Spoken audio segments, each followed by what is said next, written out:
Nous nous retrouvons pour cette séquence dédiée à la construction de logements abordables et de discuter aussi, d'évoquer cette question importante de la transition énergétique. Kumaran Pajani-Raja, vous êtes avec nous, vous êtes le directeur général d'Action Logement Immobilier. Bonjour. Bonjour. Et bonne année. Merci, bonne année. Merci. Alors, construire, au fond, Bruno Arcadipane, c'est le métier d'Action Logement. Dans le contexte que nous connaissons, avec les éléments qu'on a évoqués tout à l'heure, quelles en sont aujourd'hui pour vous les perspectives? Alors peut-être un mot du bilan d'abord. Dans un contexte difficile, historiquement difficile, la production du secteur a été au plus bas. Cependant, nous avons réussi, et je tiens à tirer un coup de chapeau à toute l'équipe de Kumaran et évidemment à l'ensemble des salariés de nos ESH, nous avons réussi à maintenir nos objectifs. C'est une performance très forte, une performance à noter dans le contexte de cette pandémie où il a fallu d'abord relancer les chantiers et ensuite avancer. Quelques chiffres importants. Nos mises en chantier, ça c'est du factuel. C'est plus de 34 000 logements en route en 2020. 34 000 chantiers, pour vous donner un ordre d'idée, c'est plus 15% par rapport à 2019. Nous avons obtenu plus de 41 000 agréments. Les agréments, c'est le futur. C'est évidemment ces autorisations sans lesquelles nous ne sommes rien. Nous ne pouvons rien faire. Et donc les perspectives, c'est que grâce à tout ce travail qui a été réalisé en 2020, nous allons pouvoir engager une nouvelle accélération. Une accélération de la production, parce que comme le soulignait en première partie Nadia Bouyer, il est impératif de construire plus et de construire mieux. Merci Bruno, c'est très clair. Nadia Bouyer, est-ce qu'on peut dire de vous que vous êtes résolument optimiste? Je suis résolument optimiste, oui. Et je voudrais saluer le travail de l'ensemble des équipes qui se sont mobilisées en 2020 pour la relance de l'ensemble des chantiers et rattraper ainsi les retards qui étaient liés à l'arrêt pendant le confinement de ces chantiers. Tout ça dans le strict respect des mesures sanitaires qui s'imposaient à nous tous. Et vous dire là, non seulement mon optimisme, mais ma fierté, ma grande fierté sur la production de l'ensemble de nos filiales immobilières en 2020, qu'a cité Bruno Arcadipane. Nous pouvons en être collectivement très fiers. Et ma fierté également pour le travail d'Action Logement Service qui finance chaque année la production de logements sociaux et qui a été au rendez-vous. Et chaque année, le financement apporté par Action Logement Service aux bailleurs sociaux est très important. Il permet de financer en production neuve l'équivalent des logements d'une ville comme Amiens ou comme Rennes. Donc tout ça pour vous dire, nos objectifs ont été atteints dans cette année très difficile du fait du confinement, mais pas seulement, avec un contexte compliqué des élections municipales et un contexte financier aussi très contraint. Objectif atteint. Merci Nadia Bouyer. Je vous propose, pour illustrer le propos, que nous écoutions deux reportages, deux témoignages. D'abord Emmanuelle Cos, la présidente, toute jeune présidente élue à la tête de l'USH, Union sociale pour l'habitat, ainsi que d'Alexandra François-Cuxac, la présidente de la FPI, la Fédération des promoteurs immobiliers. On se retrouve sur le plateau pour avoir vos réactions. La crise sanitaire, elle a été très impactante sur le monde de la promotion immobilière. D'abord parce qu'elle a touché nos clients. Ensuite, on a été touché par nos chantiers. Ensuite, elle a pétrifié les promoteurs immobiliers eux-mêmes, leurs organisations. Nous sommes des chefs d'entreprise avant tout, avec des salariés. Et donc, ce premier confinement a été véritablement a pris tout le monde de court. On a tout de suite appris à travailler différemment les uns les autres ensemble. Pour nous, bailleurs sociaux, ça a aussi été une année où justement, je crois qu'on a chercher à mettre en œuvre toutes nos missions, soutenir nos locataires, les accompagner dans cette période de confinement qui était extrêmement difficile, être présent auprès d'eux, dans les territoires. Et puis ensuite, et d'ailleurs c'est ce que nous avons fait à partir du printemps, nous avons travaillé à ce que serait une relance avant même que l'on soit sorti du confinement, ce qui a donné lieu à un travail très important justement de proposition pour relancer la production de logements, relancer l'activité économique, mais aussi comment être durablement en soutien de nos locataires, et y compris si leur situation de travail devenait plus difficile. On est face à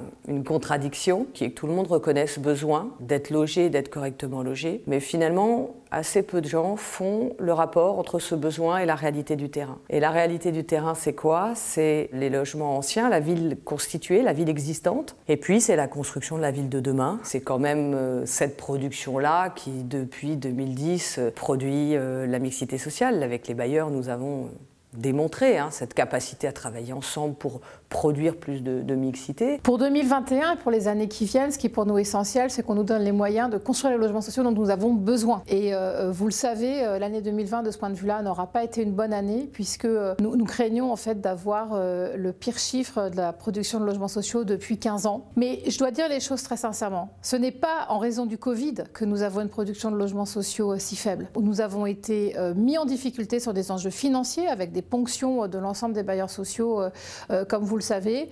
Nous n'avons pas toujours été soutenus par les élus et les pouvoirs publics pour produire du logement abordable. Nous avons besoin d'un soutien politique qui nous permette pendant au moins 10 ans d'avoir une production de logements sociaux qui est au moins à 120 130 000 logements chaque année. Chaque année, nous devons produire beaucoup et nous devons aussi en même temps réhabiliter nos logements. Sur la réhabilitation, on est plutôt soutenu, plutôt entendu, mais c'est aussi un métier que nous faisons depuis longtemps et nous avançons très progressivement. Ce qui pose question aujourd'hui, c'est vraiment ce sujet du dialogue entre des habitants déjà en place, des élus qui ont un projet urbain et qui sont parfois bien en peine pour le mener à bien, des promoteurs dont c'est le métier de bâtir, de construire cette ville durable, et un État qui est là pour partager une vision commune de ce que va être la France de demain, la France en 2020, en 2030, en 2040. Je pense qu'Action Logement peut jouer ce rôle de fédérateur, de mobilisateur. Et il va bien falloir qu'on trouve un consensus tous ensemble dans les territoires pour pouvoir le produire.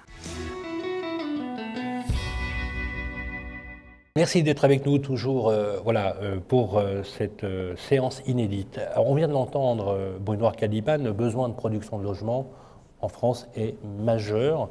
J'aimerais avoir votre réaction sur ce qui a été dit entre Emmanuel Cos et Alexandra François-Puxac. Je tiens tout d'abord à remercier Emmanuel Cos et Alexandra François-Cuxac pour leurs mots. Les deux analyses sont extrêmement justes. D'ailleurs, ces analyses sont totalement confirmées par les remontées que nous avons du terrain.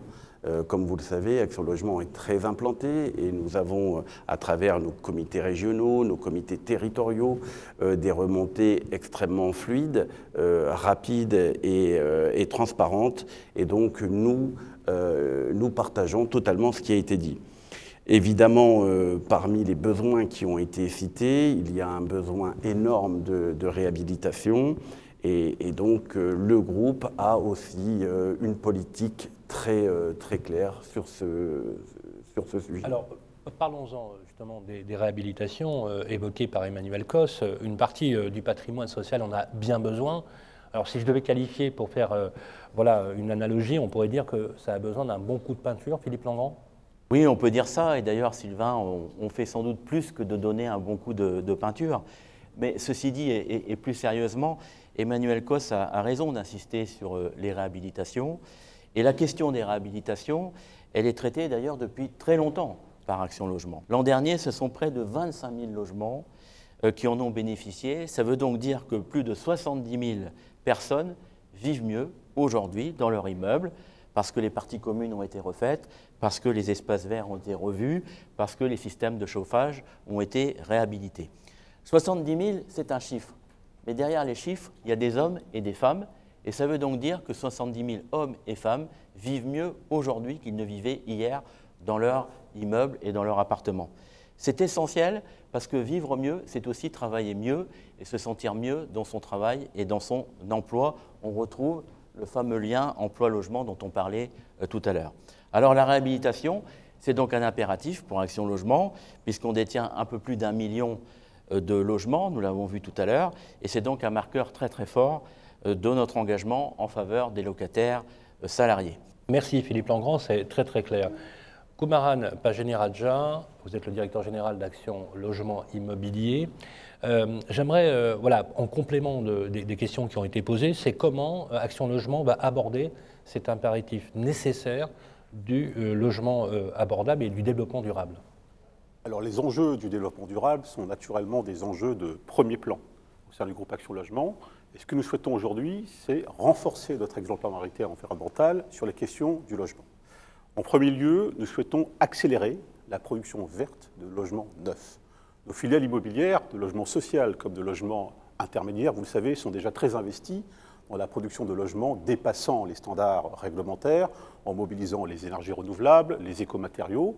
Ce que nous souhaitons aujourd'hui, c'est intensifier cette transition. Ce que nous souhaitons aujourd'hui, c'est accélérer cette transition vers le bas carbone.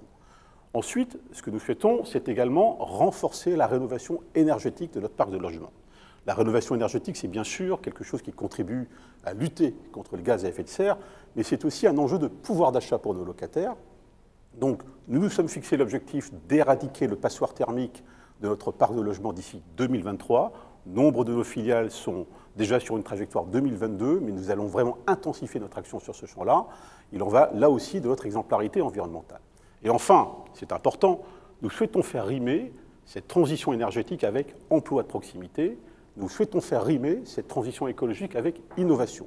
Et c'est donc toute une opportunité de transformation des filières professionnelles gravitant autour du secteur du logement, les filières de l'énergie, du digital et bien évidemment du bâtiment. Nous allons accompagner vers la décarbonation de la société. C'est ainsi, dans le cadre de ces orientations, que le groupe souhaite assumer sa responsabilité sociale et environnementale au service des locataires, au service de nos partenaires et bien sûr au service des territoires. Merci à tous les quatre. Je vous propose que nous abordions maintenant le deuxième volet essentiel de l'activité d'Action Logement, l'accompagnement des salariés.